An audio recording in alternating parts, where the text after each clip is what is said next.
میں بھی کیا ہے۔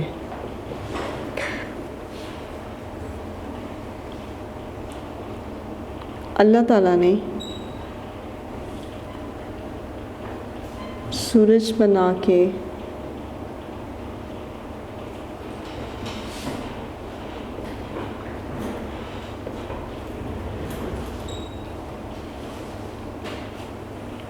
بزم جہاں کو روشنی دی، ہوا پانی آگ مٹی، ہوا پانی، ہوا پانی آگ مٹی، پھل پھول،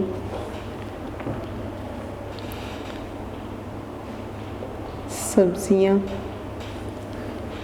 اناج پہاڑ، اناج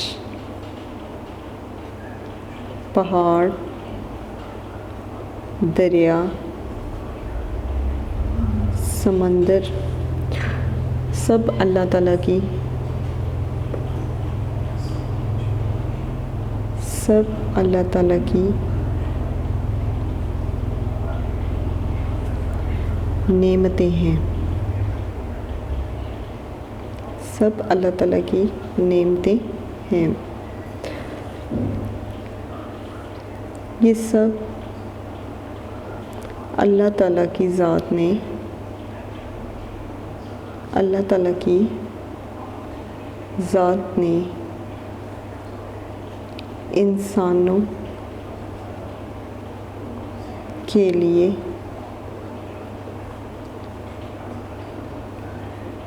پیدا کیا ہے۔ اللہ تعالیٰ نے انسان کو کن نعمتوں سے نوازا ہے، اس میں چند ایک تحریر کیجیے۔ اللہ تعالیٰ نے انسان کو بے شمار نعمتوں سے نوازا ہے اور اس کا ذکر سورۃ الرحمن میں بھی کیا ہے۔ اللہ تعالیٰ نے سورج بنا کر بزم جہاں کو روشنی دی، ہوا پانی آگ مٹی، پھل پھول، سبزیاں، اناج پہاڑ، دریا، سمندر، یہ سب اس رب العزت کی نعمتیں ہیں۔ یہ سب اللہ تعالیٰ کی ذات سے انسانوں کے لیے پیدا کیا ہے، یہ سب رب العزت نے انسانوں کے لیے پیدا کیا ہے۔ اب سوال نمبر 3 کی طرف آتے ہیں کہ اجالے اندھیرے اور خشک و تر کس کے مظاہر ہیں؟ کائنات میں پائی جانے والی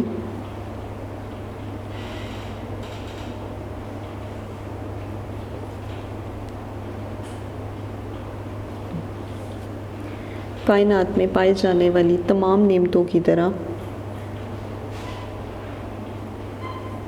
پائی جانے والی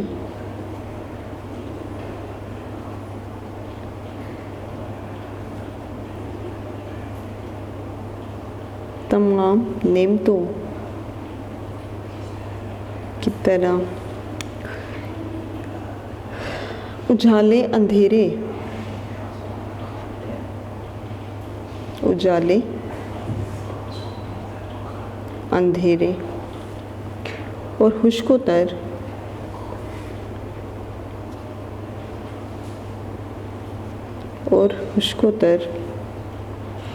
سب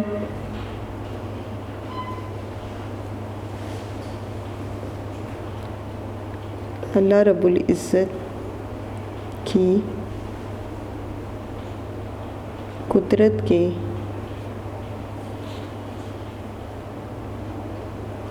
مظاہر ہیں۔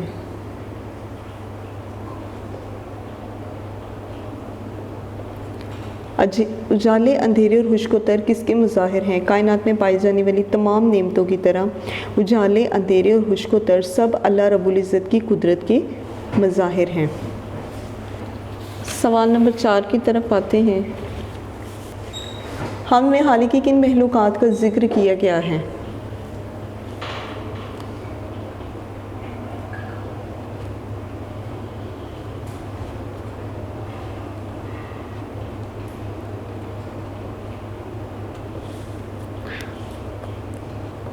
ہم میں بتایا گیا ہے کہ نباتاتوں،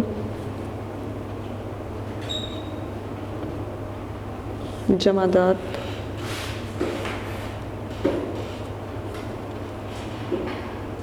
حیوانات اور ہمارے باپ دادا